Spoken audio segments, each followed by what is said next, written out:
Yan, di ba may tunog? Ngayon, ang gagawin nyo, kapag tatanggalin nyo yung beep sound, off nyo muna to. Off nyo muna sa remote.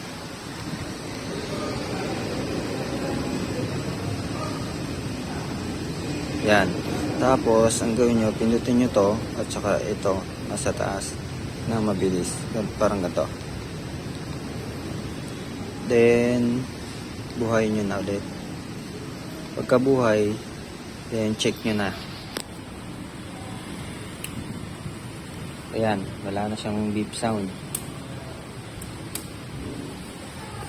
Tapos, pagka gusto nyo namang ibalik ulit, ganun lang din yung procedure nya. Patayin nyo muna sa remote. Yan. Tapos, pinutin nyo ulit itong nasa baba at saka itong sa taas. Ang mabilis. Yan. Tapos, buhayin nyo na ulit yung remote. Then, check natin. Yun. Bumalik na ulit yung sounds. So, ganun lang. Okay.